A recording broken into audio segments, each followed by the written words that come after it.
Mesdames et messieurs, bonjour. Bienvenue à ce nouveau webinaire DFI, à ce nouveau webinaire DFI en français. Nous sommes très heureux de vous savoir toujours nombreux à suivre les webinaires DFI. Et aujourd'hui, le thème que nous avons choisi d'aborder est celui de la digitalisation dans le secteur agricole. Donc, nous parlerons des produits, des services financiers numériques, des canaux digitaux qui permettent de pouvoir dynamiser les chaînes de valeur agricoles.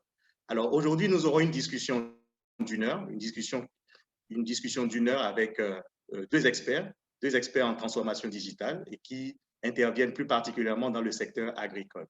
Donc, nous aurons une discussion d'environ 45 minutes, au terme de laquelle nous allons consacrer une quinzaine de minutes pour pouvoir recevoir les questions de nos participants. Donc, chers participants, vous aurez la possibilité de pouvoir poser vos questions via le chat box. Alors, pour présenter un tout petit peu les panélistes qui vont nous aider aujourd'hui à animer cette discussion, nous en avons deux aujourd'hui, et je vais commencer par M. Aboubakar Sadiq Ndiaye, qui est coach en transformation digitale, qui intervient également au niveau du ministère sénégalais de la digitalisation et qui est également auteur. Et un élément non moins important à préciser avec M. Ndiaye, c'est que c'est un blockchain enthousiaste. Donc, nous parlerons beaucoup de la technologie blockchain avec M. Aboubakar Sadiq Ndiaye. Monsieur Ndiaye, nous souhaitons la bienvenue sur ce webinaire. Merci, M. Maxime, et merci à mon co-animateur, Serge. Merci, M. Ndiaye. Donc, nous recevons également sur ce webinaire un agroéconomiste, Serge Azakpamé, qui est agroéconomiste, expert également en transformation digitale, qui intervient au niveau du programme intégré de transformation numérique des régions rurales au Bénin, du PITN2R, et qui a été également directeur du réseau africain de microfinance. Monsieur Serge, nous vous souhaitons également la bienvenue sur ce webinaire DFI. Merci. Merci. Donc, comme je le disais tout à l'heure, la discussion que nous allons mener aujourd'hui sur la transformation digitale dans le secteur agricole, c'est-à-dire plus particulièrement comment les technologies, les produits financiers et les canaux digitaux permettent-ils de pouvoir améliorer, de pouvoir dynamiser les chaînes de valeur agricoles.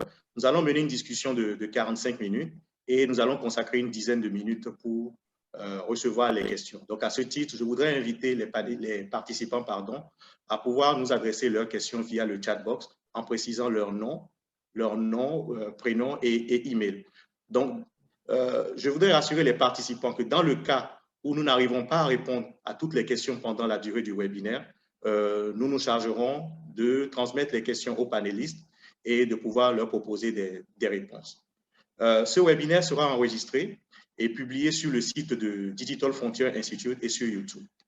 Alors, sans plus tarder, j'aimerais lancer la discussion de ce matin. Nous allons, avec nos très chers panélistes, planter un tout petit peu le décor, faire un état des lieux de la pénétration des services financiers numériques dans le secteur agricole et également explorer les défis liés à l'inclusion financière des petits exploitants agricoles. Donc, je commence avec un chiffre. Aujourd'hui, nous avons les petits exploitants agricoles qui représentent plus de 70% de la production alimentaire du continent africain. Malheureusement, nous savons tous que le continent africain est confronté à un important défi en termes d'inclusion financière et les petits exploitants agricoles ne sont pas du tout exclus. Donc, pour lancer la discussion, j'aimerais me tourner vers M. Aboubakar Sadiq Ndiaye pour vous demander comment expliquez-vous le fait que les petits exploitants agricoles du continent soient encore très marginalisés dans l'accès aux services financiers. Monsieur Ndiaye, vous avez la parole, s'il vous plaît. Donc, merci Maxime. Merci à tous ceux qui nous suivent à travers ce webinaire. C'est une question très, très importante, mais il faut dire qu'aujourd'hui, nous le savons tous, le digital est aujourd'hui un atout. Et quand on parle d'inclusion financière, vous avez dit inclusion financière. Maxime, vous avez dit inclusion financière? Absolument. Oui. Quand on parle d'inclusion financière, nous savons que c'est aujourd'hui une question qui touche en fait beaucoup de pays africains, surtout des pays africains dans le domaine de l'environnement, de l'UEMOA, etc. Et ça touche aussi beaucoup de secteurs comme des gens qui sont au niveau de l'agriculture, des gens qui sont au niveau de la pêche, des gens qui sont au niveau d'autres secteurs et surtout dans le monde rural. Ce phénomène-là est dû au fait que, en fait, on a un faible taux de bancarisation. Quand on regarde aujourd'hui des pays africains par rapport aux pays occidentaux ou dans d'autres pays, on voit qu'en fait, accéder aux services financiers de base est aujourd'hui une véritable problématique pour beaucoup d'Africains qui ne vivent pas dans certaines villes, pour beaucoup d'Africains qui ne sont pas scolarisés, pour beaucoup d'Africains qui n'ont pas accès à un certain nombre de choses. Bon, l'une des premières causes, c'est le non-avancement, on va dire, le sous-développement, où nous sommes dans des pays moins avancés, où nous sommes dans des pays où peut-être que les gens ont ont d'autres préoccupations qui aujourd'hui ont fait qu'aujourd'hui, on n'a pas pu régler cette problématique. Mais la question de l'inclusion financière est devenue une priorité pour beaucoup de pays et pour beaucoup d'organismes qui accompagnent ces pays-là. Par exemple, au Sénégal, au niveau du ministère de l'économie et des finances, on a un groupe qui s'occupe un peu de tout ce qui est inclusion financière et notamment pour tout ce qui touche, par exemple, les femmes et les jeunes, pour qu'ils puissent avoir accès aux services financiers de base. Mais le constat qu'on a fait, c'est qu'avec l'avènement des technologies financières nouvelles, je vais dire tout ce qui est fintech, mobile banking, SMS banking, etc., on a vu que le faible taux d'inclusion financière est aujourd'hui en recul. Parce que tout simplement, ces technologies numériques, surtout ces technologies mobiles, permettaient de plus en plus à des gens qui étaient dans des zones qui étaient défavorisées, qui étaient dans des zones qui étaient éloignées, de pouvoir accéder à ces services financiers de base en utilisant des technologies comme des technologies SMS, des technologies web et plus globalement la fintech. Donc le constat qu'on fait, c'est que plus on a un taux d'inclusion numérique important, plus on va vers un taux d'inclusion financière important. Donc aujourd'hui, je pense que le combat, c'est de permettre à la technologie d'aller le plus loin possible à l'intérieur du pays, dans des zones où on n'a pas Internet, on essaie de permettre à ces populations-là d'accéder à ces services via, par exemple, des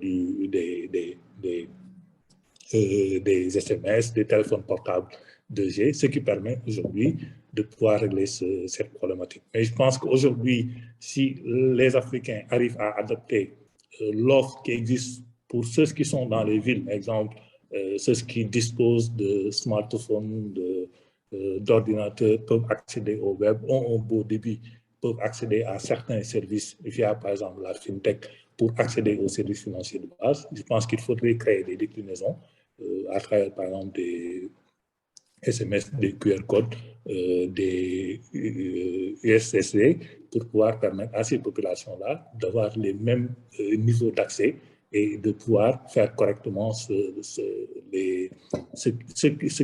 dont ils ont besoin pour pouvoir développer le secteur. Et ça, je pense que quand on parle du Sénégal plus particulièrement, il y a un important taux de personnes qui sont aujourd'hui et qui vivent, qui se nourrissent de l'agriculture. Donc, que ces personnes-là puissent accéder aux services financiers de base à travers, par exemple, la digitalisation, pour moi, c'est quelque chose qui est extrêmement important.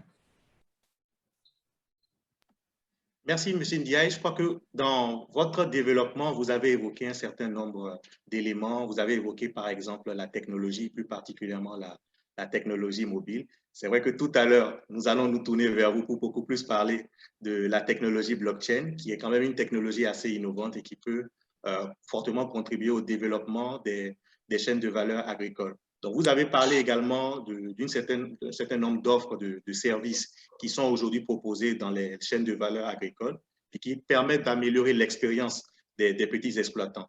Donc, ça me permet de faire une transition, de me tourner vers votre copanéliste. Justement, pour pouvoir mieux connaître cette offre de services financiers, je vais me tourner vers Serge Azakpameh.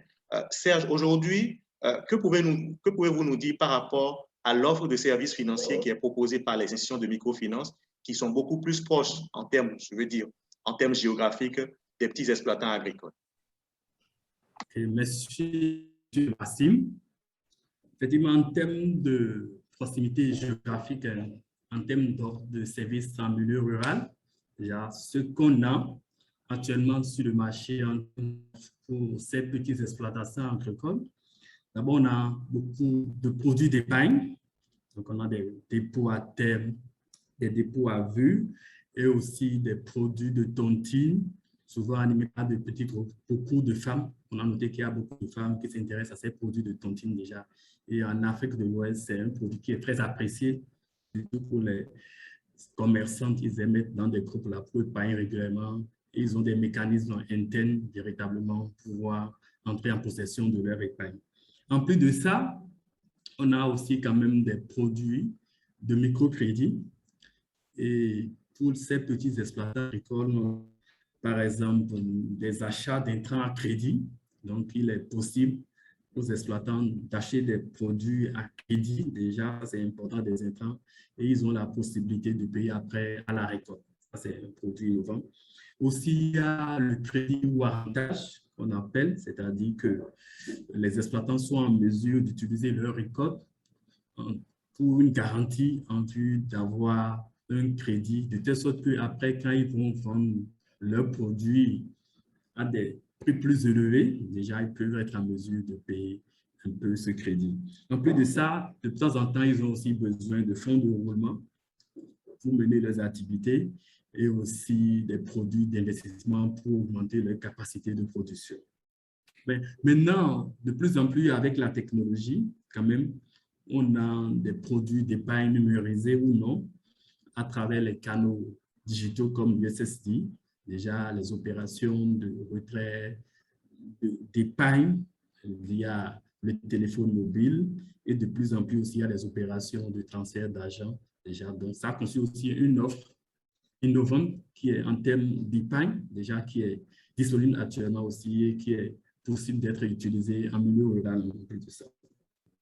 Maintenant, comme c'est une cible un peu qui a ses fragilités, qui est sujet à des aléas, par exemple, climatiques, donc de plus en plus, et surtout en Afrique de l'Est, il y a d'offres d'assurance agricole, déjà, qui permettent aux exploitations agricoles quand même de faire face à ces aléas, aux attaques de ravageurs, au changement climatique, aux inondations, quand ils n'arrivent pas à avoir une bonne des mécanismes qui sont en place. Il y a des mécanismes, par exemple, les produits d'assurance indiciaire qui sont disponibles dans certains pays comme au Kenya, surtout en Afrique de l'Est. Et il y a quand même des expériences aussi un peu au Sénégal et il y a aussi des initiatives au niveau du Bénin à travers la SMAP déjà. Donc, aussi, c'est des produits d'assurance agricole qui sont aussi disponibles, qui vont aider le monde rural quand même à être plus résilient, déjà pour faire face, par exemple, au changement climatique, aux attaques de ravageurs, déjà qui les empêchent quand même d'avoir les récoltes qu'ils attendent un peu. Donc, c'est en termes de produits, globalement, on a les produits d'épargne, déjà des dépôts à terme, des produits de crédit, ça peut être des crédits pour acheter des intrants, des crédits ou avantages, il y a des crédits pour l'équipement, des crédits pour faire un peu, c'est là qu'on appelle les fonds de roulement. Et puis, il y a la technologie qui est disponible déjà. On a les produits de retrait d'argent, d'envoi d'argent, on peut même recevoir. On parle aussi souvent même des comptes de transaction.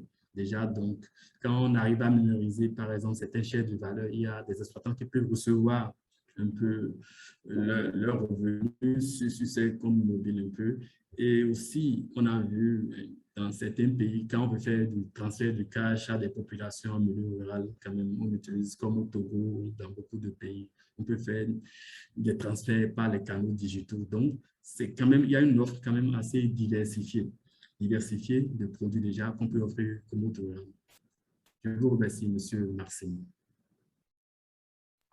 Merci Serge. Je voudrais rappeler à l'attention des participants que vous avez la possibilité de pouvoir interagir avec nous à travers le chat box. Donc, vous pouvez poser vos questions en indiquant, s'il vous plaît, vos noms, prénoms, email, afin que si nous ne parvenions pas à répondre à l'ensemble de vos questions pendant la durée du webinaire, que nous puissions vous adresser des réponses écrites. Donc, je remercie Serge. En fait, vous avez dressé un petit état des lieux des produits qui sont aujourd'hui proposés dans les chaînes de valeur agricole, des produits qui sont d'abord des produits qui sont d'abord des produits proposés par des institutions de microfinance. Donc, vous avez évoqué tantôt les dépôts à vue, les produits d'épargne, les DAT, le transfert d'argent. Vous avez parlé également du warrantage.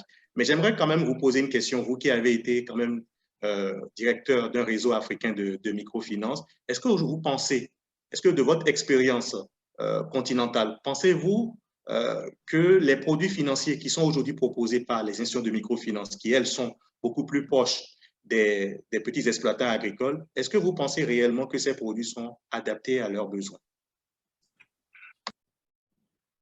Bon, les produits tels que présentés actuellement aux petits exploitants agricoles, honnêtement, ne répondent pas à leurs besoins, compte tenu de la nature de leurs activités.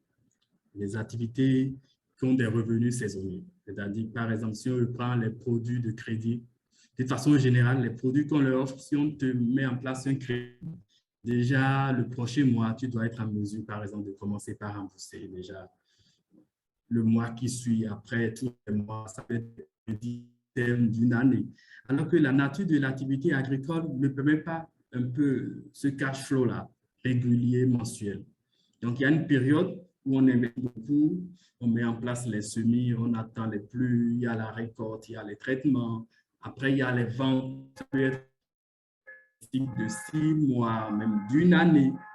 Donc, il a cette nécessité-là pour les institutions de microfinance d'adapter leurs projets, leurs produits par rapport aux activités, à la nature des activités, à la saisonnalité des activités du monde rural. Et je sais qu'il y a déjà beaucoup d'efforts qui sont faits. Les institutions financières actuellement se forment déjà et ils ont de plus en produits plus adaptés au financement rural, au financement des activités. Et il y a aussi des projets de beaucoup de partenaires quand même dans la région, notamment le FIDAO, le PNUD quand même, qui accompagne les institutions de microfinance à développer des produits plus adaptés vraiment au monde rural, qui répondent véritablement aux besoins de la saisonnalité de leurs revenus, un peu du... C'est parce que souvent, ce qu'on a remarqué, il y a 10 ans, 5 années en fait, les produits qui sont en fait, c'est des produits de court terme où chaque mois on doit rembourser, alors que l'activité agricole n'est pas une période où on travaille la terre, on fait le semis, on fait des traitements, après il y a la récolte. Donc, il y a une bonne partie où on n'a pas de revenus. Donc, c'est une institution financière s'adapte, offre des services véritablement qui permettent vraiment aux exploitants agricoles quand même de pouvoir investir sur 6 mois d'activité, sur une année, ça peut être de l'élevage, de tonnes, etc. Pour que quand même, quand l'activité sera en production, la personne puisse maintenant être en mesure de rembourser véritablement, sereinement, le crédit. Donc, je sais quand même qu'il y a beaucoup d'efforts qui sont faits, déjà au niveau des institutions financières, ce sont des microfinances de la région quand même pour répondre à... Parce que sans le développement du monde rural, je crois, on ne pourra pas réduire ce sentiment la pauvreté dans nos pays. Mais Serge, j'aimerais quand même rester avec vous parce que tout à l'heure, vous avez évoqué un certain nombre d'efforts qui sont fournis, je crois, au niveau des institutions de microfinance. J'aimerais savoir un tout petit peu, on va peut-être essayer de creuser un peu cet élément. Aujourd'hui, en fait, qu'est-ce qui concrètement est fait pour qu'on puisse adapter l'offre de services financiers aux besoins des petits exploitants agricoles? Parce qu'aujourd'hui, on sait quand même qu'il y a quand même pas mal d'efforts sur le continent africain.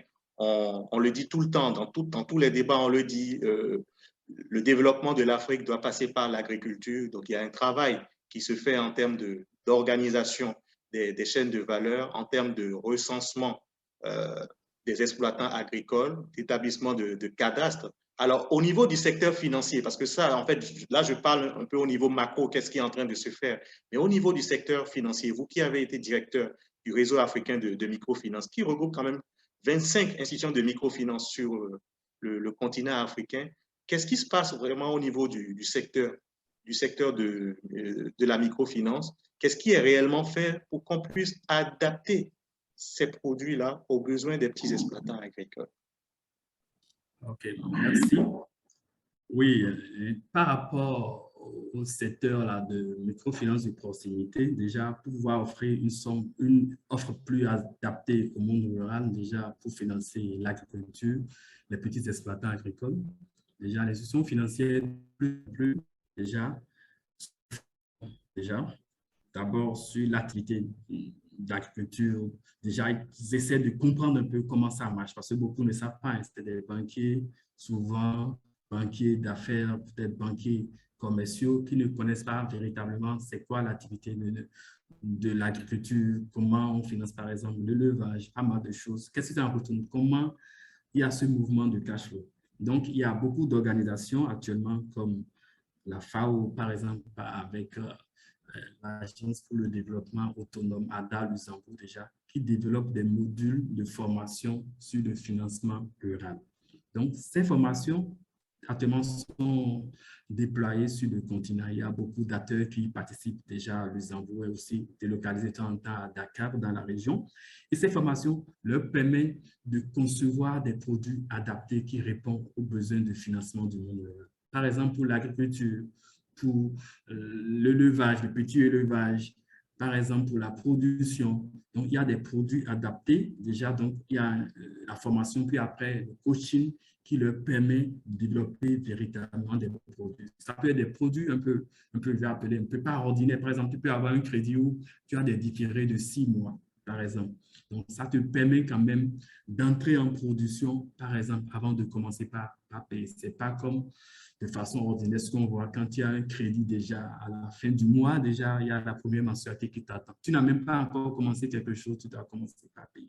Donc, il y a une offre de service maintenant qui te permet quand même de repousser le paiement, c'est-à-dire qu'on te met en place le crédit, ça te permet d'investir dans ta production.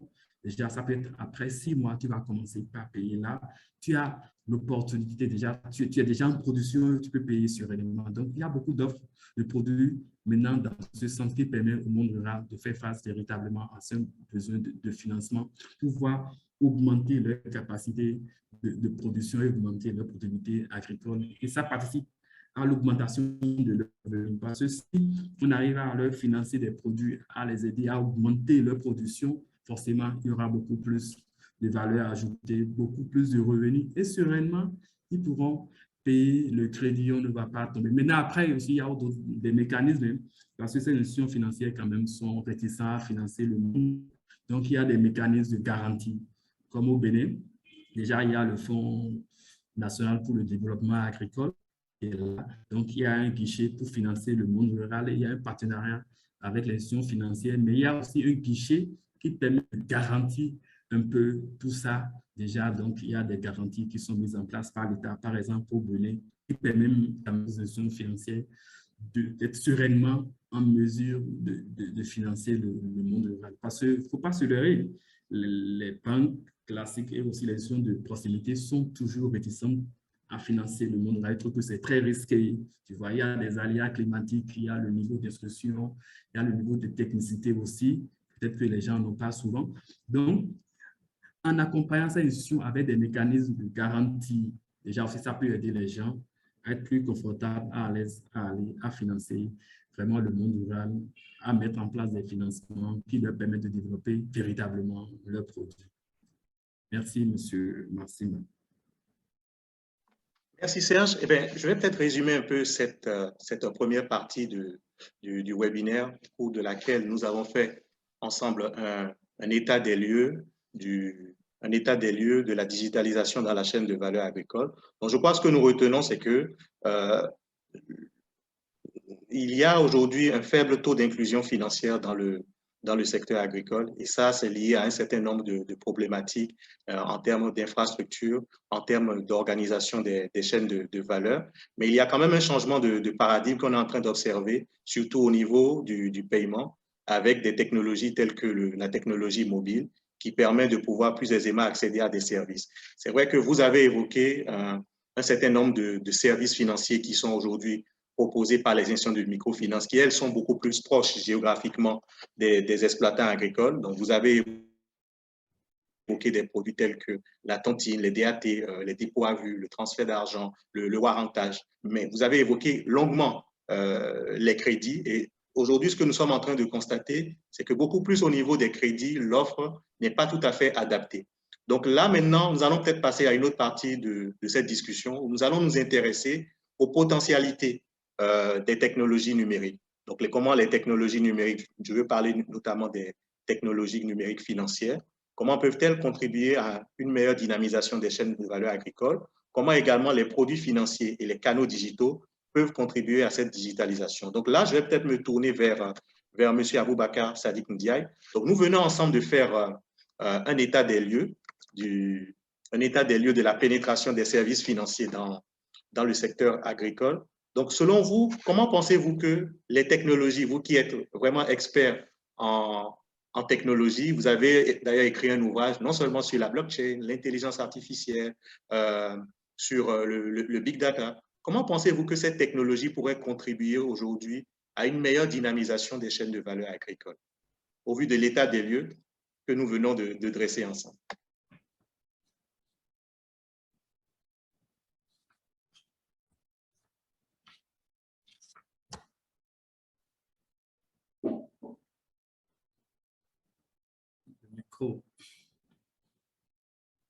Monsieur Ndiaye, s'il vous plaît, pouvez-vous activer votre micro? Okay. C'est bon, vous m'entendez maintenant? Nous vous recevons parfaitement. Donc, je disais qu'une partie de la réponse a été évoquée déjà par mon collègue Serge, pour dire qu'aujourd'hui, la problématique à laquelle nous sommes confrontés, c'est d'abord une problématique d'organisation et de compréhension du monde agricole et des chaînes de valeur.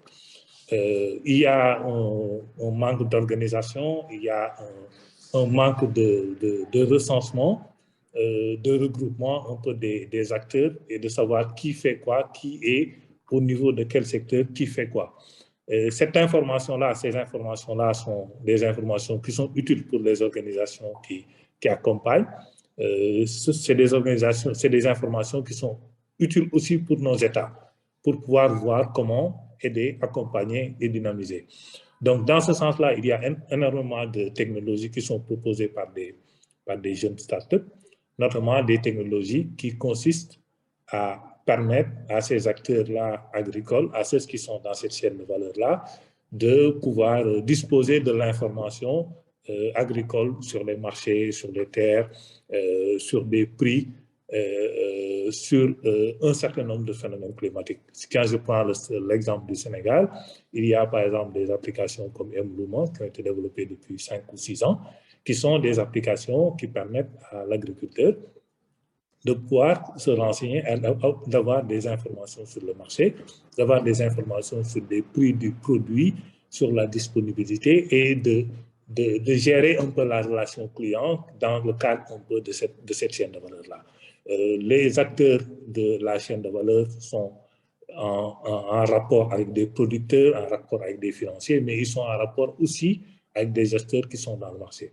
La problématique de l'information est une problématique extrêmement importante pour pouvoir prendre un certain nombre de décisions, mais aussi pour pouvoir optimiser et mieux gérer la relation client et même dans la fixation des prix.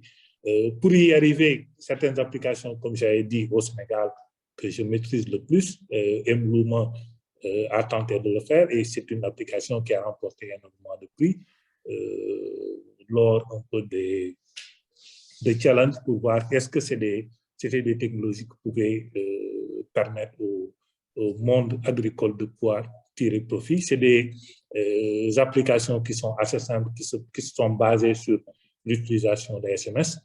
Il y a également une application qui a été utilisée et lancée récemment au Sénégal qui s'appelle Tolbi, qui est une jeune start-up qui consiste à mettre en place un certain nombre d'informations à travers des capteurs au niveau des champs pour pouvoir informer les agriculteurs, pour pouvoir leur donner l'information dont ils ont besoin pour pouvoir optimiser leur production. Mais d'une manière globale, ce que je peux dire, c'est qu'il faut des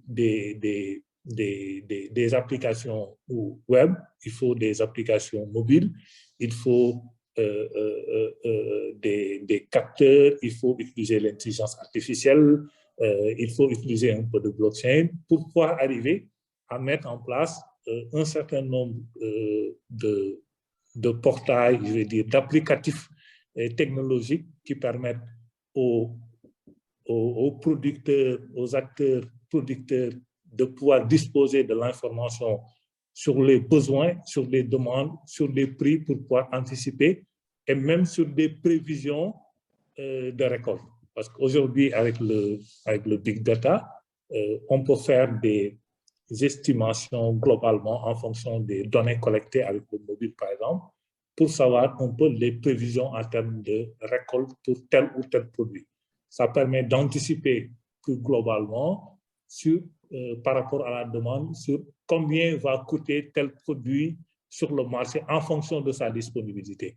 Parce que quand on dit, par exemple, qu'on a une demande de 100 000 tonnes de tel produit et que sur les prévisions, sur les données, les applications permettent de savoir que sur les 100 000 là, on aura 120 000 ou 110 000, c'est sûr qu'il y aura des impacts sur les prix. Donc, la disponibilité de ces informations-là sur la production, sur les récoltes possibles, etc., et sont des choses qui sont extrêmement importantes. Donc, des technologies liées au Big Data, l'exploitation de ces données massives-là, sont des technologies qui sont extrêmement importantes. Mais en termes aussi d'applicatifs technologiques et surtout de services financiers, la chaîne de valeur en a vraiment besoin pour permettre à tous ces acteurs-là, non seulement d'avoir accès aux services financiers de base, tout ce qui est paiement, tout ce qui est épargne dépôt, mais que les États puissent à leur niveau réfléchir sur un allègement de la réglementation pour permettre à ces acteurs fintech-là, bon, au Sénégal, ça n'existe pas encore, de pouvoir aller jusqu'à allouer du crédit.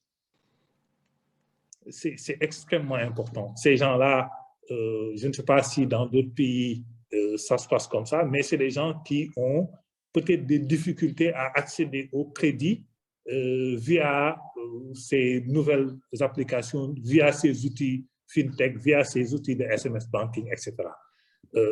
C'est vrai, il y a les institutions de microfinance qui se rapprochent de ces acteurs de la chaîne de valeur. Au Sénégal, par exemple, quand on voit le cas de l'ADER, qui est la délégation à l'entrepreneuriat rapide, qui ont mis en place un programme de nanocrédit où ils vont au niveau un peu des acteurs du monde rural, de la pêche, de l'agriculture, pour leur permettre d'accéder à ces crédits-là, à ces microcrédits, à ces nanocrédits-là, avec beaucoup plus de facilité. Mais aujourd'hui, je pense que la meilleure façon d'améliorer l'expérience utilisateur de ces acteurs de cette chaîne de valeur-là en termes d'accès au financement, d'accès au crédit, c'est de leur permettre de pouvoir disposer de tout ce dont ils ont besoin à travers les applications qui sont accessibles.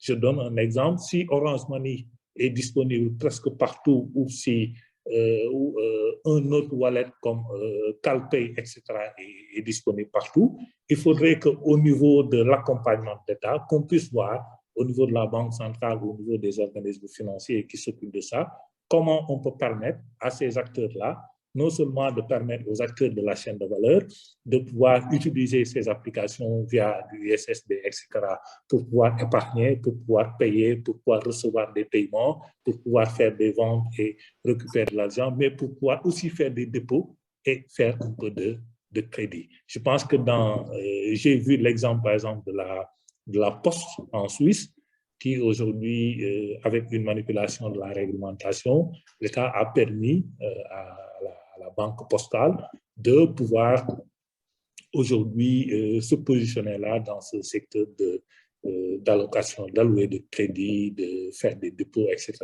Et pour moi, dans un pays comme le Sénégal, quand je prends cet exemple-là, la Poste est une structure qui est ancienne, qui est là depuis longtemps, qui a un taux de pénétration extrêmement important parce que dans chaque localité, dans chaque département, on a un bureau de poste, il y a une infrastructure qui existe, il y a un personnel qui existe, donc il faudra peut-être s'appuyer sur ça et repenser le business model afin de voir comment utiliser cette infrastructure-là avec les autres infrastructures et services financiers qui existent pour permettre à ces acteurs-là de disposer d'une panoplie de services financiers qui pourront régler un certain nombre de questions à côté maintenant de toutes ces applications et ces technologies qui permettront de disposer de l'information dont ils ont besoin pour les acteurs de la chaîne de valeur, pour pouvoir prendre des décisions qui sont utiles pour le marché et gérer de manière optimale la relation client et améliorer l'expérience utilisateur de ces cibles, un peu des acteurs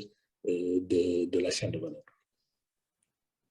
Je vous remercie, M. Ndiaye. C'est vrai que dans votre développement, vous avez beaucoup évoqué aujourd'hui un certain nombre d'applications de la technologie qui permettent de pouvoir améliorer la collecte d'informations, que ce soit des informations statistiques ou bien des informations sur le marché à destination des petits exploitants agricoles. Donc, vous avez également évoqué un tout petit peu l'utilisation de l'intelligence artificielle. J'aimerais, puisque vous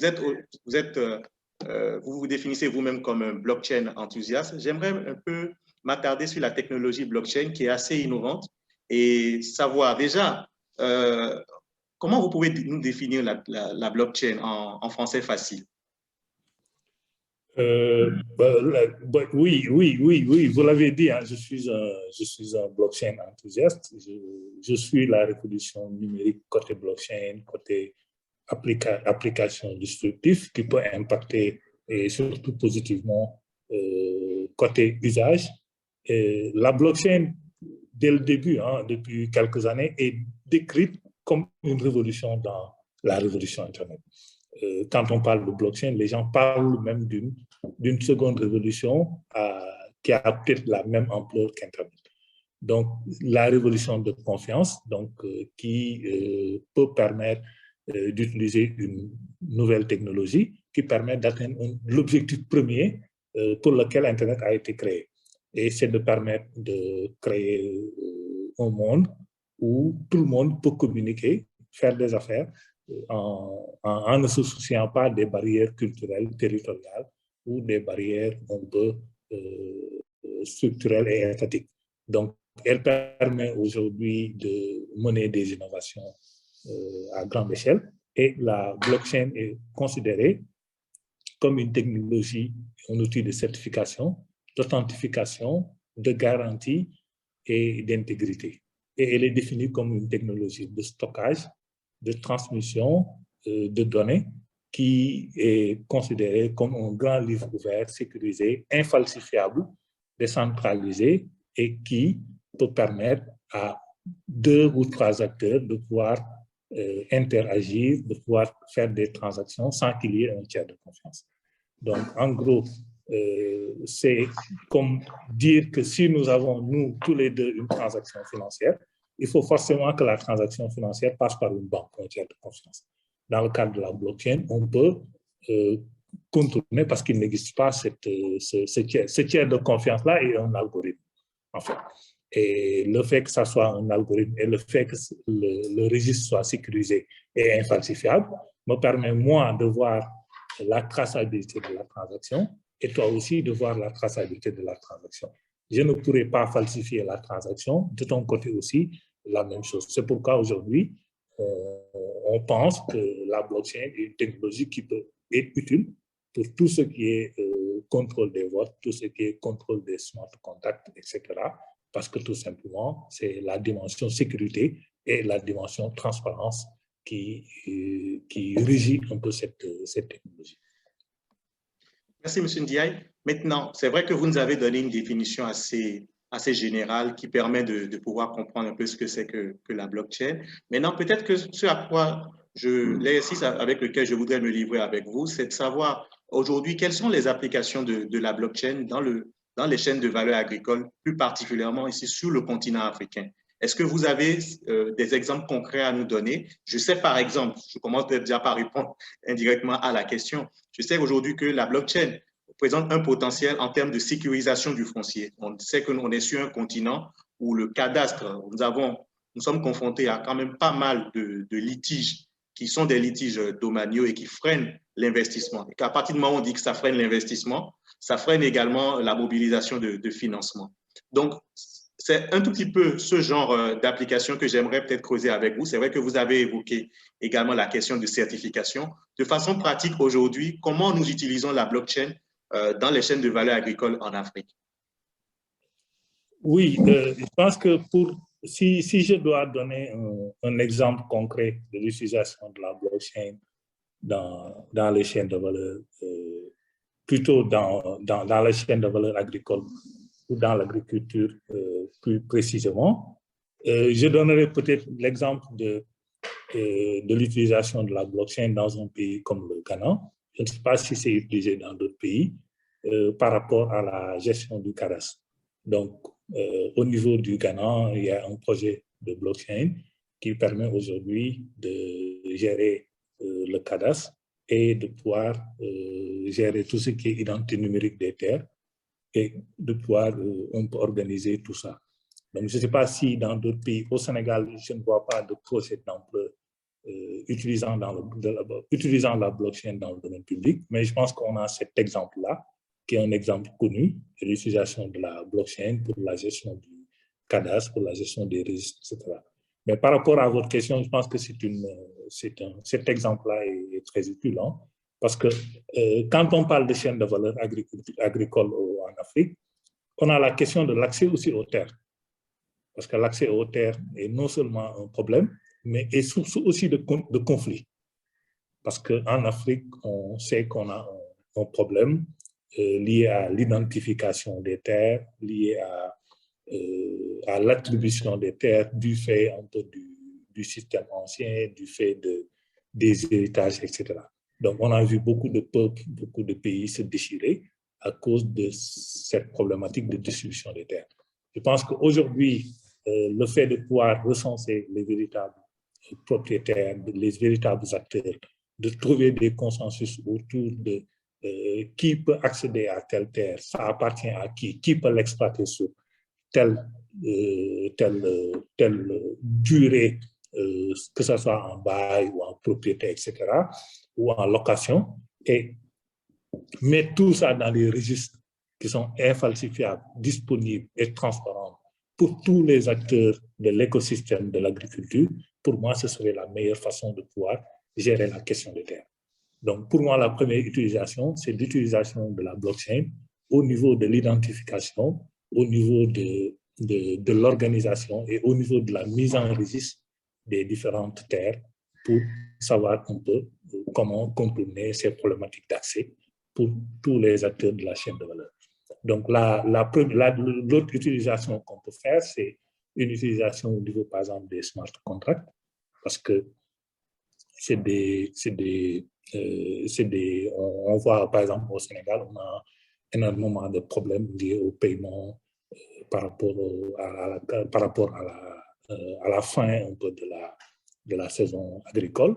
Donc, les paysans et les agriculteurs qui travaillent sur l'arachide, par exemple, sont en rapport avec l'État pour pouvoir fixer le prix de vente et pouvoir vendre le récolte soit à l'État, soit aux sociétés qui sont là, etc.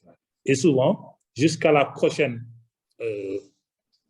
récolte, on voit qu'il y a tout le temps des mouvements d'agriculteurs, des acteurs de la chaîne de valeur, qui courent derrière l'État pour dire que oui, ce qui a été fourni l'année dernière, les récoltes n'ont toujours pas été payées, alors qu'il y a des bons qui ont été émis, il y a des promesses qui ont été faites. Mais je pense que si ces deux acteurs-là peuvent s'entendre sur comment travailler avec des smart contracts régis par la blockchain, je pense que la collaboration à travers ces contrats automatiques-là peut garantir un peu la pérennité de cette relation-là et créer moins de tension. Voilà. Mais il y a beaucoup d'autres exemples possibles, hein, si on combine la blockchain avec le big data, avec les données qui sont collectées sur le plan, par exemple, climatique, sur le plan des marchés. Mais quand on évoquera la question du big data, il faudra surtout évoquer la question des regroupements un peu de plusieurs agriculteurs. Parce que quand on parle de big data, c'est des données volumineuses. Ça ne peut pas juste concerner un agriculteur ou deux, mais à l'échelle d'un pays ou d'une région, on peut essayer de voir comment gérer ces données-là en combinant plusieurs technologies possibles. Parce que je pense que l'idée globale pour pouvoir optimiser ce secteur-là, c'est à la fois de combiner ces technologies de registre-là pour organiser les terres, pour organiser les transactions, etc. Voir comment optimiser les technologies de services financiers, comme le disait mon ami Stas tout à l'heure, afin de pouvoir permettre aux gens d'accéder aux services financiers de base et de faire de sorte que ces gens-là, qui sont au niveau de ces secteurs-là, de disposer de l'information dont ils ont besoin à travers des portails, à travers des applications. Merci, M. Ndiaye. Il y a un mot auquel j'ai été particulièrement sensible dans votre intervention. Vous avez utilisé le mot collaboration. Et ça me permet en fait de partager avec l'ensemble des participants et les panélistes du webinaire une contribution d'un des participants, M. Virgile Tofodi. Je précise que c'était l'ancien directeur général d'MTN Mobile Money ici au Bénin. Donc, la contribution de Virgile Tofodi est la suivante. En fait, il rappelle qu'il a participé à une expérience. En fait, c'est un exemple de collaboration entre l'État, institutions de microfinance et FinTech afin de pouvoir proposer une offre de microcrédit. Et ce qu'il dit, c'est que l'intérêt d'une telle collaboration est que chaque acteur a pu y mettre de son expérience afin de pouvoir proposer un produit tout à fait adapté. Donc ça nous permet de revenir un tout petit peu sur l'adaptation des produits dont nous avons parlé tout à l'heure. Et là, je vais peut-être me tourner vers Serge Azakpamé. Monsieur Ndiaye a déjà évoqué un certain nombre d'applications des technologies en matière des technologies numériques dans le secteur agricole, plus particulièrement en ce qui concerne les systèmes d'information de marché, l'identification des terres des petits exploitants agricoles, la certification également des produits. Vous, Serge, vous intervenez aujourd'hui dans un programme béninois, le PITN2R, le programme intégré de transformation numérique des régions rurales. Donc, c'est un programme qui est financé par la Banque mondiale. Donc, déjà, nous allons peut-être nous intéresser à ce que la finalité d'un tel programme. Concrètement, qu'est-ce qui est fait à travers ce programme dont l'objectif est de pouvoir améliorer l'inclusion financière numérique des petits exploitants agricoles? Nous sommes curieux de savoir qu'est-ce qui est fait au niveau de ce programme et comment comptez-vous dynamiser les chaînes de valeur agricoles à travers vos interventions. Vous avez la parole, Serge. Merci. Merci, Massim, déjà pour la question. Oui, effectivement, comme tu l'as dit, je suis actuellement spécialiste en finance numérique au niveau du projet intégré de transformation numérique des régions rurales, un projet financé par la Banque mondiale à hauteur de 50 millions de dollars. Donc, c'est un projet de 5 années qui vise à améliorer l'accès des populations rurales au haut débit et à promouvoir l'usage des solutions numériques pour améliorer l'efficience des chaînes de valeur agricoles et aussi pour améliorer l'inclusion financière. Donc, c'est un projet déjà qui est dans la zone d'ancienne, un peu le nord, le septentrion du Bénin. Donc, à travers ce projet, nous allons digitaliser 4 chaînes de valeur agricoles, à savoir la filière riz, le maïs, le karité et la filière fruits et légumes.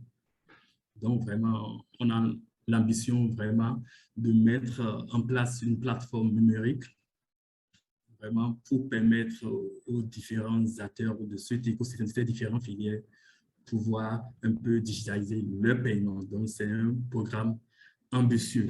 Et en plus de ça, nous avons aussi l'intention de mettre en place une plateforme partagée de services financiers numériques au profit des systèmes financiers décentralisés. Déjà, donc on va mettre en place cette plateforme. On va travailler avec HPS, un groupe américain et puis marocain qui va nous aider à mettre en place cette plateforme web dynamique, déjà, qui va permettre aux institutions financières d'offrir vraiment des services financiers numériques en zone rurale pour les petits exploitants. Aussi, déjà, toujours pour favoriser cette inclusion numérique et financière, nous allons un peu catalyser l'acceptation des paiements mobiles en zone rurale par la mise à disposition de dispositifs de paiement numérique pour les commerçants, les marchands en zone rurale. Et aussi, on est en train de mener la réflexion comment on peut travailler avec le secteur privé pour pouvoir rendre disponibles les paiements, les marchands véritablement en zone rurale. Parce qu'on a remarqué qu'il y a beaucoup de services en zone périurbaine et urbaine, notamment dans le sud du Bénin. Mais à l'intérieur du pays, quand même, on a du mal quand même à accéder à ces services.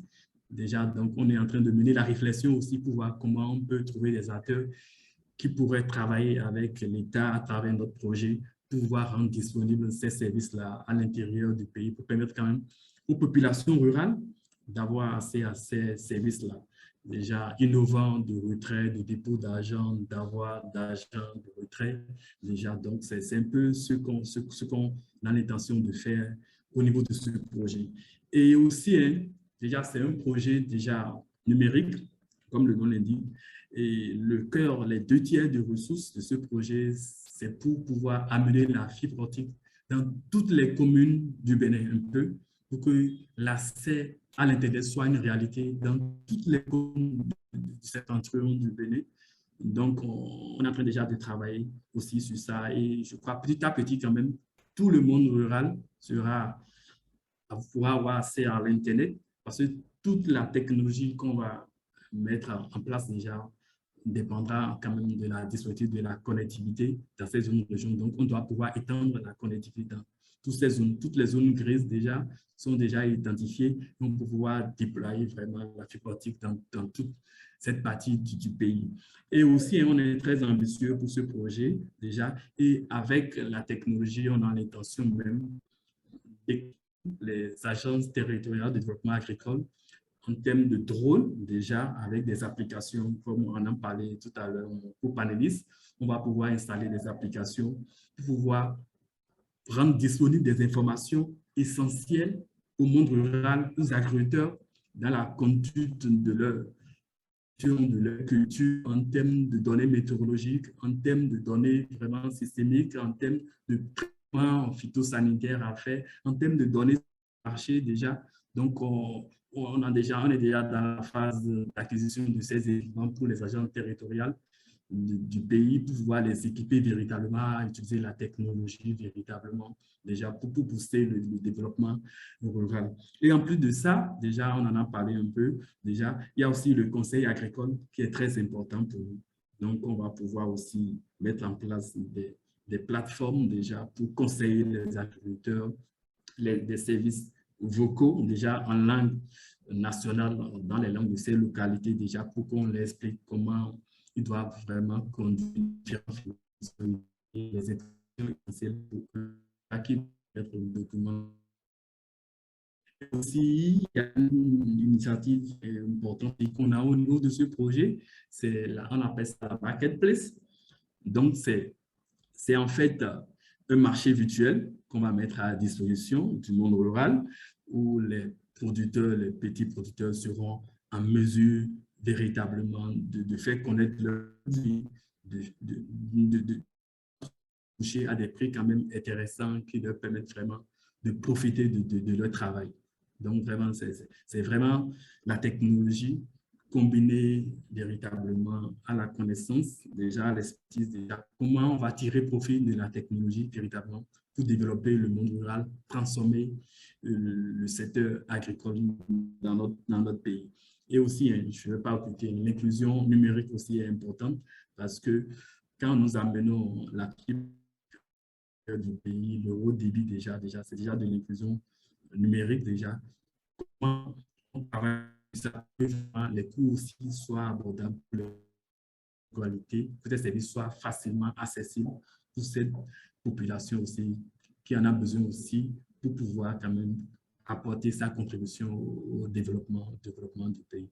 Donc vraiment, ce projet, vraiment, c'est la technologie combinée avec les services numériques déjà, vraiment de valeur ajoutée qui vont aider quand même, tenant profit vraiment des nouvelles technologies, comment on peut booster vraiment le développement des filières agricoles, la production et tenant profit vraiment des nouvelles technologies, comment on peut développer, ne plus voir le monde rural comme une zone marginalisée où vraiment on peut amener des infrastructures de qualité ou qui sont en mesure d'aider le monde rural à avoir accès aux marchés, aux informations vraiment nécessaires vraiment pour pouvoir produire des produits de valeur ajoutée pour le pays. Donc, et ça, véritablement dans le cadre des actions de développement du monde rural du gouvernement béninois. Merci Serge. Je crois que dans votre intervention, vous avez évoqué un certain nombre d'actions que vous menez aujourd'hui pour pouvoir améliorer l'inclusion financière numérique des petits exploitants agricoles. Vous avez évoqué tantôt tout ce que vous faites en termes d'éducation financière, en termes de développement des infrastructures numériques, plus particulièrement la fibre optique. Vous avez évoqué tantôt un projet de création d'une marketplace, donc pour le définir en français facile, pour les participants. Donc, c'est une plateforme de commerce électronique. Donc là, puisque nous sommes dans le secteur agricole, il s'agit d'une plateforme de commerce électronique des produits agricoles. Donc, j'aimerais peut-être développer ce point avec vous, Serge. On va peut-être rester sur cet élément. Aujourd'hui, on voit un tout petit peu un certain nombre d'initiatives de plateformes de commerce électronique de produits agricoles. On en voit au Sénégal, on en voit au Bénin, on en voit en Côte d'Ivoire. Je crois même qu'il y a une petite expérience qui est en train de se mener présentement au niveau du Togo. Alors, la question que j'aimerais vous poser est de savoir, est-ce que vous pensez qu'aujourd'hui, avec le faible développement en termes d'infrastructures et aussi le fait que l'e-commerce n'est pas encore véritablement ancré dans nos habitudes, c'est-à-dire que nous achetons ce que nous voyons. Alors, est-ce que vous pensez aujourd'hui que de telles initiatives sont viables dans la durée? Oui, merci Maxime. Oui, en fait, comme tu as pu le dire, il y a quand même pas mal. J'ai juste jeté un petit pavé dans la mare. Excusez l'ironie quand je dis nous achetons ce que nous voyons. OK. Oui, bon, peut-être c'est typiquement africain. En fait, l'e-commerce, quand même, on a pu remarquer, il y a quand même pas mal d'initiatives. D'autres ont prospéré, d'autres ont fermé après quelques années, d'autres continuent par faire leur chemin.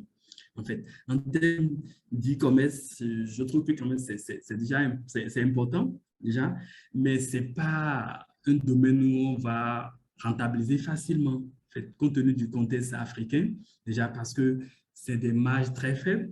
Déjà, ça, c'est déjà une limite. Déjà, c'est des domaines où les marges sont faibles. Après, il y a des problèmes opérationnels, de logistique qui peuvent vous faire perdre de l'argent, des retard dans les livraisons, des erreurs dans les produits. Comme tu l'as dit, si je ne touche pas le produit, je ne vais pas payer, par exemple. Donc, si vous ne livrez pas le produit qu'il faut, la qualité que j'attends, je ne vais pas payer. Donc, il y a ces dysfonctionnements, il y a le déficit de confiance parce que des fois, il y a la cybercriminalité. Donc, les gens sont réticents un peu à adopter ce projet d'initiative. Mais c'est des choses quand même qui vont aider le monde rural, forcément, déjà, qui vont leur permettre de valoriser leurs produits. Moi, ma réflexion, dans ce sens, pour qu'une initiative de ce genre puisse prospérer, être viable, comme c'est de petites marges, hein, il faudrait d'abord qu'on va dans du volume. Si tu n'arrives à faire de grands volumes, c'est forcément, tu ne pourras pas être viable. Tu ne pourras pas tenir dans la durée. Il faudra de grands volumes. Donc, il faudra avoir des capacités d'investissement, avoir accès à des capacités, à des capitaux pour pouvoir accroître ses activités. Tu peux commencer, mais après 2 ans, 3 ans, il faudra quand même avoir du volume.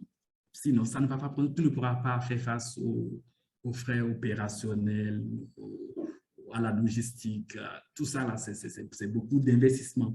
Et pour pouvoir les rentabiliser, il faudra que ça soit vraiment en termes de volume. Et quand on voit, hein, il y a la plateforme panafricaine Jumia au Nigeria, c'est elle qui est le leader un peu. Ça tient, ce n'est pas forcément pour les produits agricoles, un peu de tout, mais ça tient parce que quand même, ils sont un peu partout dans différents pays. Ils ont fermé certaines succursales dans certains pays, mais ils tiennent. Mais il y a d'autres qui étaient sur le marché, mais qui ont fermé. Déjà, il y a eu des initiatives au Bénin, il y a pas mal dans d'autres pays aussi. Au Sénégal, il y a Souretour au Sénégal, qui fait son bonhomme de chemin aussi. Mais niveau, même connaît des marges, sinon on ne pourra pas, en tant qu'entreprise, on ne pourra pas. Donc, pour ça, il faudrait que ça soit dans les volumes.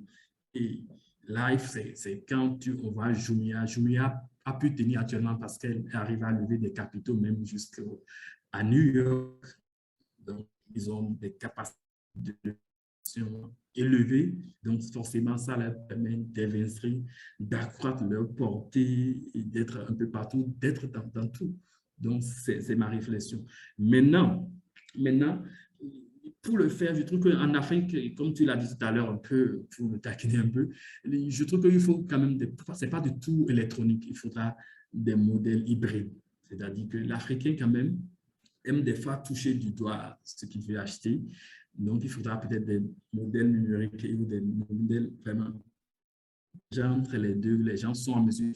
Par exemple, quand je prends un grand supermarché au Bénin comme Erevan, je trouve que s'ils ont une clientèle fidèle qui déjà vient, déjà voir les produits, qui s'assurent de la qualité de leurs produits, par exemple, pourquoi ne pas leur proposer, par exemple, des livraisons à domicile? Donc, dans la maison, il y a une plateforme, je peux commander, je veux tel produit, de la pomme, telle variété, je veux telle banane, tu vois. Donc, on peut me faire livrer facilement. Tu vois. Donc, je trouve que c'est des modèles où on peut avoir ce qu'on appelle la marketplace, c'est-à-dire le supermarché réel, et on peut y greffer des services e-commerce. Déjà, on sait que la clientèle déjà connaît la qualité de notre produit, et donc ce sera quand même comme un service supplémentaire qu'on peut lui offrir. Ce que je vois, parce que faut pas, quand j'ai fait le panorama un peu sur ce secteur de l'e-commerce, il y a eu beaucoup d'initiatives en Afrique de l'Est aussi. Il y a des initiatives du genre, même dans la sous-région, au Sénégal, en Côte d'Ivoire. Mais beaucoup de difficultés pour ce. C'est des initiatives de 3 à 4 ans après IFM. Il y en a qui font leur chemin. Donc, je trouve qu'il faudra des modèles hybrides, là où on a vraiment le marché réel et le marché virtuel. C'est comme en fait une sorte de service complémentaire aux clients déjà. Et je crois qu'avec le temps, je crois on pourra quand même être à flot, être viable. Aussi, l'autre chose, et ça n'a rien à voir, c'est un facteur externe déjà au e-commerce que j'ai identifié. Vous savez, en Afrique, on a du mal à avoir une classe moyenne quand même, au vrai sens du terme, une classe moyenne qui a du pouvoir. Donc, si les gens, c'est seulement une minorité qui a les moyens d'acheter des produits, tu vois, dans les supermarchés, je crois que si on n'a pas véritablement une classe moyenne qui a du pouvoir d'achat, véritablement pouvoir s'offrir ses biens, ses services, ses produits, forcément, les initiatives de ce genre n'auront pas toujours les chances de succès. Donc, il faudrait qu'on travaille au niveau de nos pays à avoir une classe moyenne qui a du pouvoir d'achat. Les jeunes, il faut qu'ils aient accès au travail. Tu vois. Et ça aussi, c'est des éléments qui vont permettre à ces initiatives-là vraiment d'être viables avec le temps parce que les gens auront du pouvoir d'achat et pourront s'acheter les produits, qu'il faut des produits de qualité, véritablement, parce qu'ils ont du travail, ils ont du revenu. Donc, c'est un élément externe. Vraiment, je trouve que c'est quand même important parce que dans d'autres pays, quand je prends Amazon, vous savez, c'est pas pour rien qu'il est l'homme le plus riche du monde, hein. Mais quand on voit derrière, quand même, on sait que c'est la première puissance mondiale, donc il y a du pouvoir d'achat, il y a du produit.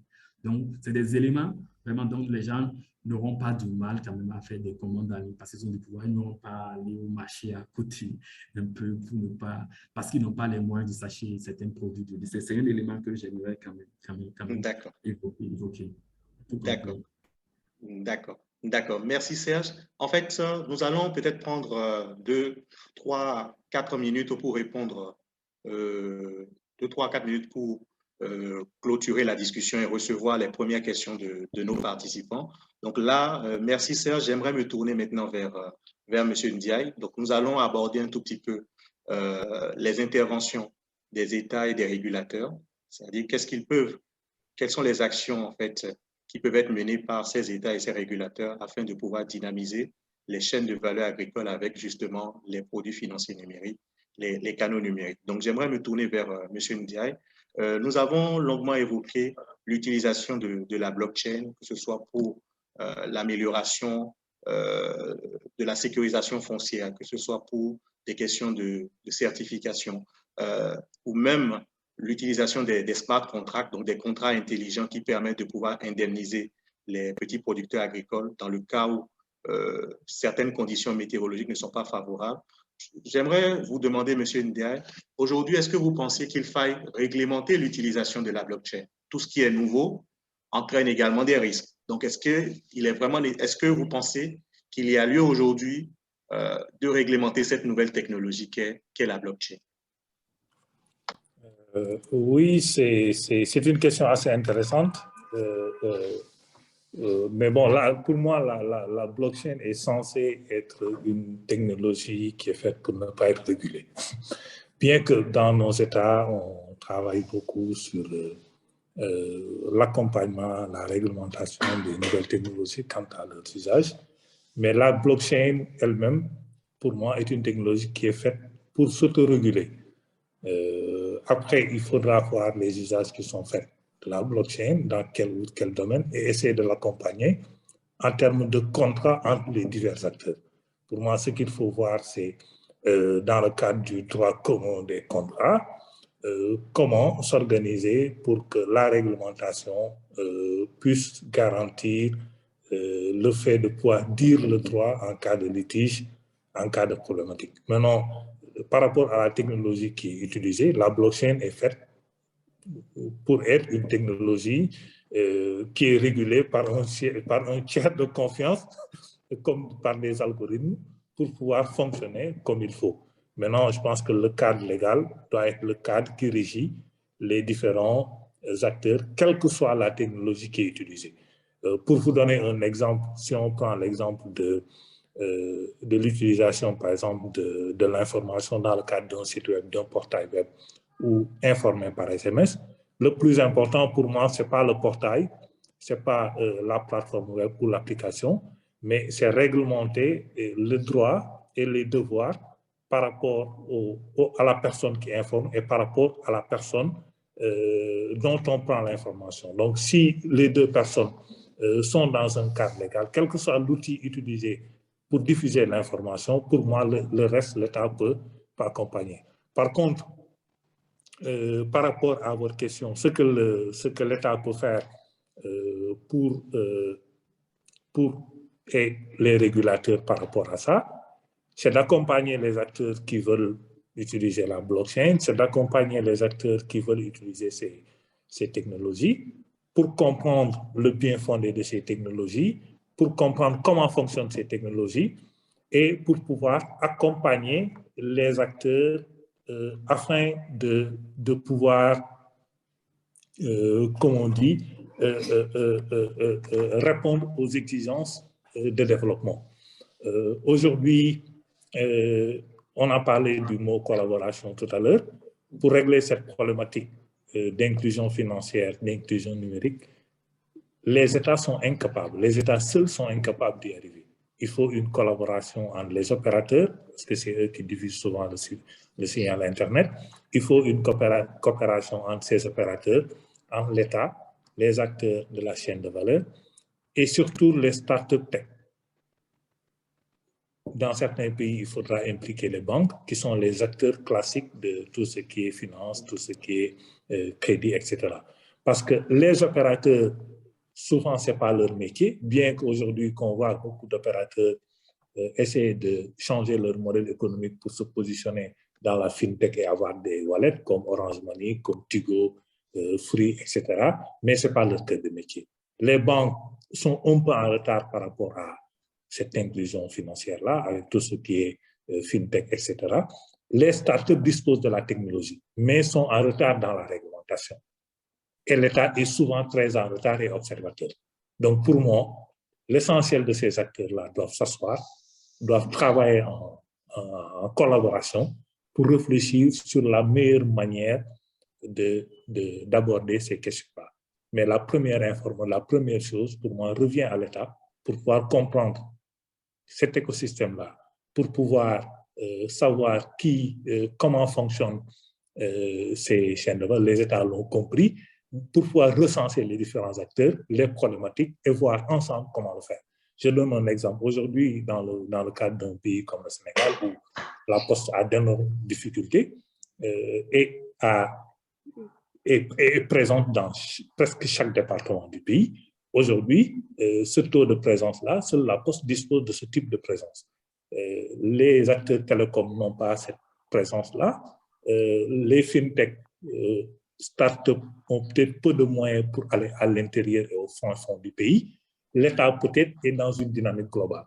Pourquoi ne pas associer ces divers acteurs-là pour voir comment prendre en main ces problématiques et gérer définitivement la question de l'inclusion financière à travers la mise à disposition d'instruments et d'outils qui sont utiles et directement, qui vont impacter directement dans les chaînes de valeur avec la disponibilité de ce que ces gens-là ont besoin. Donc, pour moi, oui. Non, excusez-moi. Oui, donc pour moi, aujourd'hui, l'avenir réside non pas dans la compétition entre banques, sociétés de télécommunications qui veulent s'installer dans la fintech et startups qui excellent dans la technologie. Pour moi, l'avenir est dans la collaboration entre les sociétés, les telcos, les startups qui sont excellents dans la technologie, les banques dont le métier c'est la finance et l'État qui doit encadrer et qui doit définir les politiques publiques. Donc pour moi, quelle que soit la technologie qu'on peut utiliser, l'idée c'est d'organiser tout ça et de définir les rapports, de définir les différents acteurs, leur marge de manœuvre par rapport à ce système. Bon, j'aimerais aussi parler un peu par rapport à la question précédente là, sur les places de marché virtuelles. D'accord, si on peut le dire en 1 minute, parce que là, il va falloir qu'on reçoive aussi les questions des participants, s'il vous plaît. Oui, en 1 minute. Bon, je reprends juste ce que Serge a dit. Hein. Il faut du volume, il faut beaucoup de volume. Il faut aussi des fonds. Parce que Amazon ne s'est pas fait en 2-3 ans. Ce que les gens pensent, c'est que faire une place de marché et que ça puisse être rentable en 2-3 ans, ce n'est pas possible. Amazon est là depuis longtemps. C'est Discount pareil, Jumia pareil. Et Jumia vient de lever un certain nombre de fonds au niveau international, etc. Certaines places de marché. Donc, pour que Soretour s'en sorte ou que d'autres places de marché virtuelles dans le domaine de l'agriculture ou autre chose s'en sortent, il faut beaucoup de temps. Il faut beaucoup de temps, il faut beaucoup d'éducation par rapport aux clients de ces places de marché-là. Il faut une labellisation de ces produits parce qu'il faut une certaine confiance. Il faut beaucoup de communication et de référencement de ces produits. Mais il faut aussi que ces places de marché-là puissent fonctionner comme de véritables boutiques avec une offre qui est diversifiée. Je donne l'exemple de Soretour au Sénégal. Si tu achètes un pot de bouille ou de bissap à Soretour à 1 000 francs ou à 1 500 et que la livraison doit te coûter 1 000 francs ou 1 500, ça pose un problème. Donc, pour moi, l'idéal, c'est de voir comment définir une diversité de sorte que quand moi j'arrive à Soretour, je puisse acheter 5 ou 6 ou 7 produits et que la livraison me coûte 1 000 francs. Personne ne va sur Amazon ou sur ces discounts pour acheter un produit qui coûte 1 euro et que la livraison coûte 1,50 euro. Je pense que la réflexion dans le modèle économique de ces places de marché-là est quelque chose qui est extrêmement important. Merci. Merci, M. Ndiaye. Peut-être ce que nous allons faire, c'est commencer immédiatement par recevoir les questions des participants. C'est vrai que j'avais prévu encore 1-2 questions, mais là, le temps va nous manquer. Donc, j'aimerais me tourner vers Serge Azakpameh par rapport à une question qui a été posée par Michel Atima. Donc, la question est relative aux produits, donc plus particulièrement les produits d'assurance dans le monde rural. Donc, la question de Michel Atima est la suivante. Qu'est-ce qui explique l'absence ou la faiblesse du développement et l'adaptation des services d'assurance pour couvrir les activités du monde rural? Est-ce que le digital peut aider les assureurs à mieux connaître et servir le monde agricole? Serge, vous avez la parole, s'il vous plaît. Merci, Maxime. Merci à l'intervenant pour la question. Effectivement, il n'y a pas beaucoup d'offres en fait en termes de produits d'assurance agricole dans la région. Les compagnies d'assurance sont un peu réticentes, un peu à offrir ce service pour différentes raisons. Peut-être qu'il manque de données, peut-être sur le secteur, et ils n'arrivent pas véritablement à évaluer les risques. Peut-être il y a cet aspect-là de la chose. Maintenant, avec la technologie, la digitalisation, je crois, il y a moyen d'avoir plus d'informations, de mieux apprécier, pour mieux apprécier le risque. Ça, c'est un élément. Maintenant, l'autre chose aussi, il faut savoir, nos agriculteurs aussi ne souscrivent pas spontanément à des services d'assurance, en fait. Donc, il faudra voir avec nos pays quel est le meilleur mécanisme, en fait, pour que ces agriculteurs soient assurés. Est-ce que l'État assure, parce que je vois mal nos petits agriculteurs aller souscrire une assurance pour leur production de 1 hectare ou 2 hectares? Je vois mal. Et c'est pour ces raisons-là que ce service n'est pas très, très développé. Donc, peut-être ce qu'il faut voir, je tiens un ton. Nos États, je crois, doivent prendre leurs responsabilités, je trouve, et peut-être voir, il y a une initiative, genre, par exemple, au niveau du Bénin, au niveau de l'ASMAB, déjà sur l'assurance indiciaire, déjà. Donc, on est en train de penser à voir par rapport au niveau de pluviométrie déjà, pourquoi ne pas indemniser déjà les exploitants qui sont dans certaines zones, c'est-à-dire qui ont fait des seuils, et si ces seuils ne sont pas atteints par rapport au relevé pluviométrique, pourquoi ne pas les indemniser un peu? Parce que c'est des gens qui ont investi déjà et après, à cause des aléas, ne pourront pas bénéficier de ça et ça va aggraver leur vulnérabilité déjà et aggraver la situation peut-être de leur ménage, de leur famille. Effectivement, comme vous l'avez dit, il y a eu des initiatives dans la région, mais beaucoup n'ont pas prospérer. Et actuellement, même, il y a le GREEN, le Fonds pour le climat vert, déjà, qui est en train d'encourager les mécanismes qu'on pourrait mettre en place dans la zone. Je sais qu'ils sont en train de travailler beaucoup avec le FIDA et la FAO, déjà, pour voir quels sont les produits qu'on peut développer dans la région, comme au Sénégal, au Mali, au Bénin, pour pouvoir quand même avoir cet élément-là dans la production, parce que c'est un élément, il faut le reconnaître, qui manque. Les agriculteurs ne sont pas assurés. Quand il y a la sécheresse, c'est une peine. Le cheptel, ils ont perdu. Quand il y a une attaque de ravageurs, il n'y a pas même dans les élevages, par exemple, des pondeuses, quand il y a des problèmes, il n'y a pas de mécanisme d'assurance sur les gens. D'abord, l'offre n'existe pas parce que les assurances ne sont pas ancrées, ils n'ont même pas toutes les informations qu'il faut. Donc, une offre même de service n'existe pas véritablement. Je trouve que quand même, il y a du travail à faire. C'est un marché qui est là. Et on doit pouvoir développer déjà. Et je trouve que ça va être une valeur ajoutée pour le développement du secteur parce que le risque existe partout et particulièrement dans le secteur agricole. Donc, on va encourager, c'est un plaidoyer pour que quand même de plus en plus d'assurance agricole soit disponible dans nos pays, vraiment, pour que quand même s'il y a des aléas, s'il y a des inondations, s'il y a des calamités, que les gens puissent qu'il y ait des mécanismes en place qui puissent les aider quand même à continuer leurs activités après. Merci Serge. Je vais vous prier de bien vouloir répondre à une question de Nimaga Tidiani, donc, qui fait d'abord observer qu'aujourd'hui, les gouvernements attribuent des subventions aux petits exploitants agricoles et il aimerait savoir si,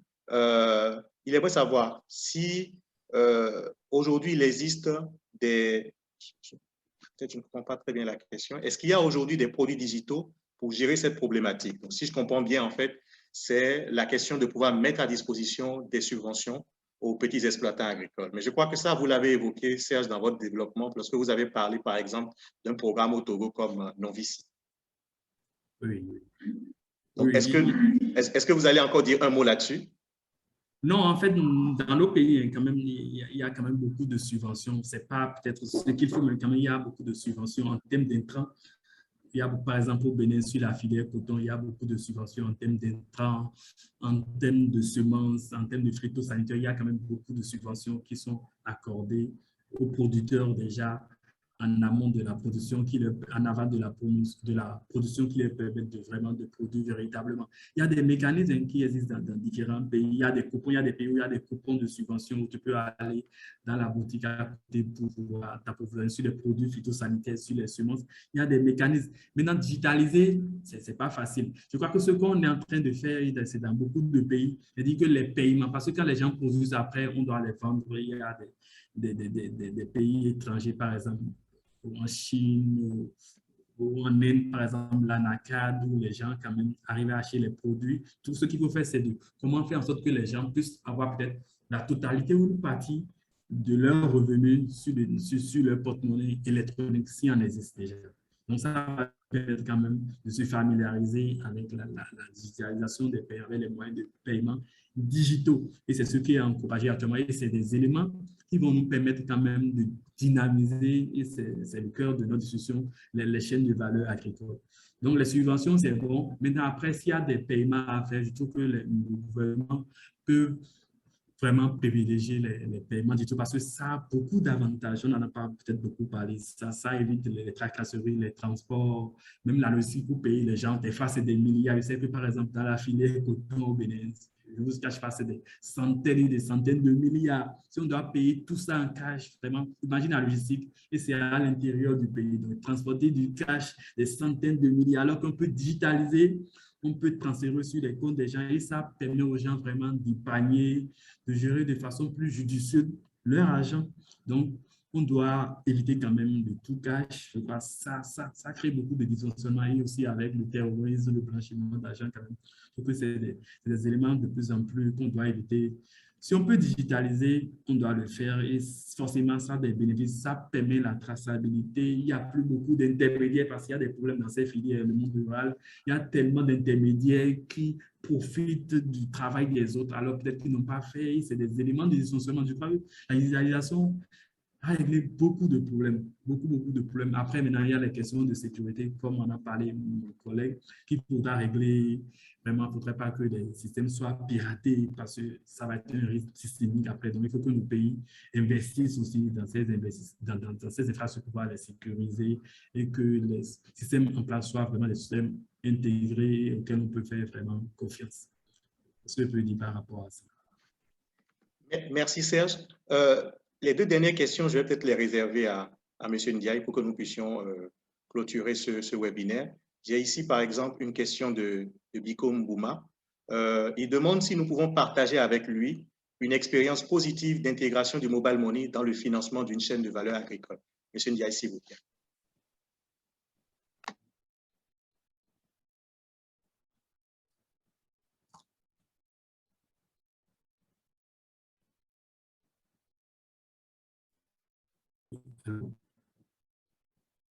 Apparemment, le micro, on n'entend pas.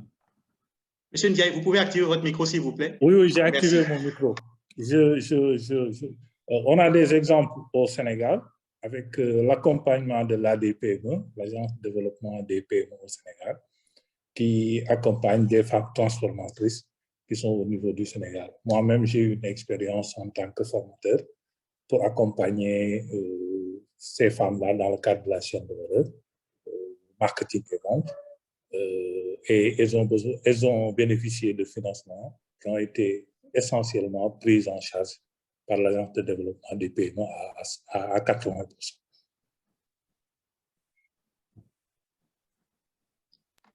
OK, merci M. Ndiaye.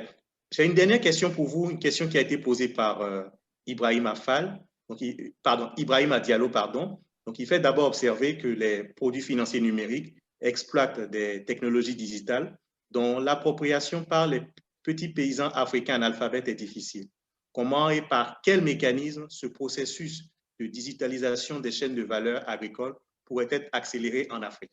Nous allons terminer par là. C'est une question très pertinente et je pense que c'est une remarque aussi qui est là et qui est un frein aujourd'hui à l'inclusion financière, à l'inclusion numérique d'une manière globale, parce qu'il y a un très important un faible taux d'alphabétisation au niveau du monde rural et au niveau du monde agricole.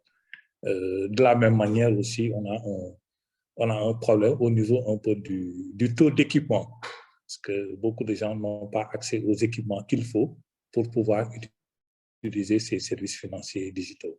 Je pense que pour pouvoir faire des choses et changer la donne, je pense que les interventions sont à plusieurs niveaux. Il faut essayer de travailler sur augmenter le taux d'alphabétisation, pousser les gens à aller beaucoup plus à l'école, à pouvoir lire, écrire, travailler sur le taux d'acculturation au niveau digital, permettre aussi aux populations d'avoir accès au digital de manière appropriée, quelle que soit leur bourse. Parce que dans certaines zones, certains agriculteurs n'ont pas assez de ressources pour se payer une connexion Internet ou pour pouvoir acheter un device qui coûte relativement cher. Donc, le problème de la connectivité, le problème de l'accessibilité de l'Internet est aussi un problème sur lequel il faudra travailler, apporter des améliorations. Du côté applicatif, c'est vrai que il y a beaucoup d'applications mobiles qui sont sur des stores, que ce soit Apple, Android, etc., qui sont très utiles avec une panoplie de services, etc.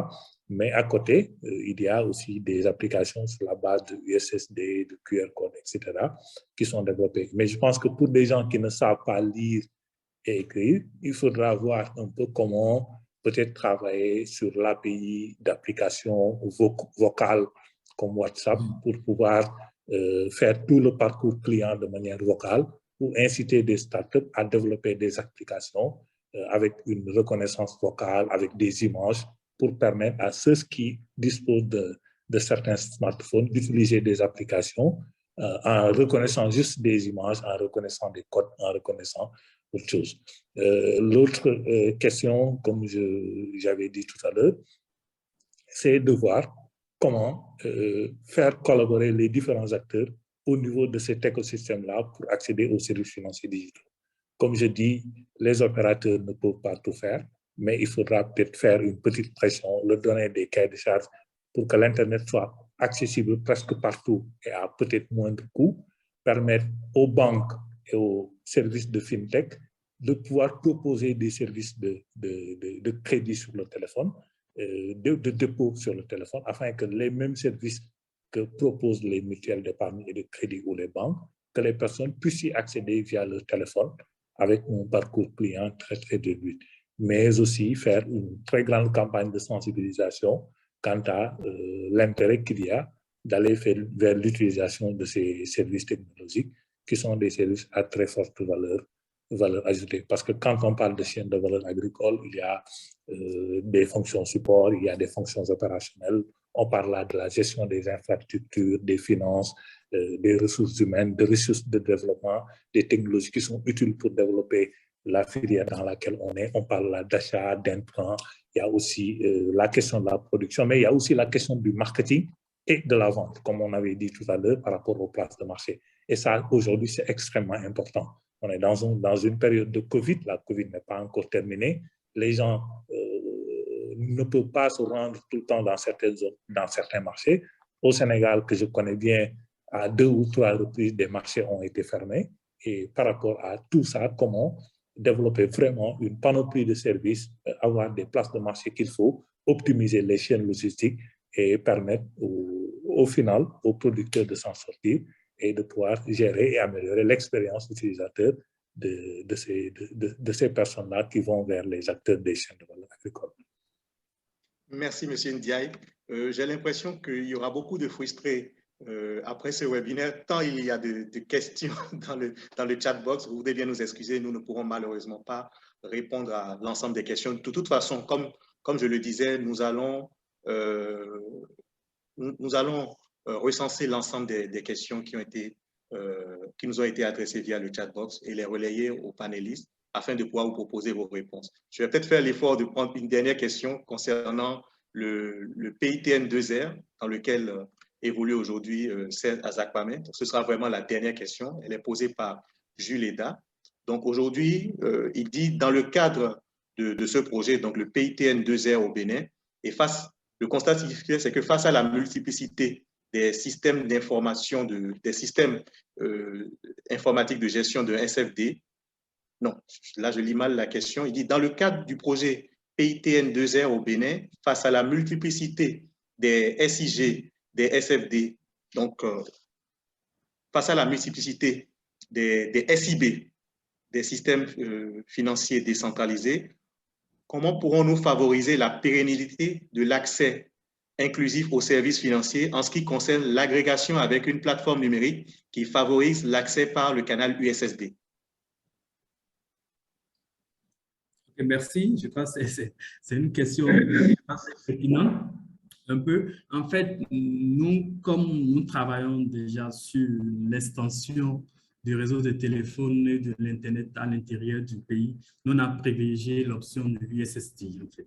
Donc, toutes les solutions qu'on va développer dans le cadre de l'offre, privilégier la technologie USSD.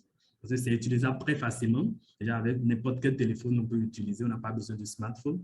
Donc, c'est vraiment des solutions avec des portail basique qu'on utilise. Maintenant, cette plateforme qu'on veut mettre en place, parce qu'il a posé le problème différents systèmes d'information, de gestion de plusieurs institutions.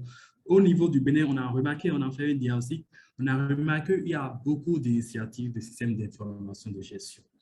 Et on a remarqué, les institutions de microfinance, par rapport à leur croissance, n'ont pas véritablement les cibles qui leur permettent de supporter leur croissance, d'avoir des informations à temps sur leur activité, sur la qualité de leur portefeuille, même des données sectorielles, des fois, c'est très difficile pour l'avoir. Et qu'est-ce que nous, on a retenu au niveau du projet? On a retenu qu'on va développer une plateforme pour un certain nombre d'IMF qui sont intéressés, on ne peut pas forcer les gens. Si vous voulez offrir de l'ordre de services financiers et vous n'avez pas les moyens, le projet a la possibilité de mettre en place, après véritablement il y a aussi une étude de faisabilité bien faite, de financer l'acquisition de cette plateforme qui va vous permettre d'offrir, on sera en mesure même d'équiper, de former les gens sur ça quand la solution qu'on va retenir par tous les acteurs de façon consensuelle sera retenue. Donc, ça va permettre quand même une valeur ajoutée. Ça va permettre aussi d'avoir des informations sur les secteurs. Je sais que j'ai des collègues au niveau de l'Agence nationale de surveillance des SMD. Ils ont du mal à avoir des informations sur le secteur.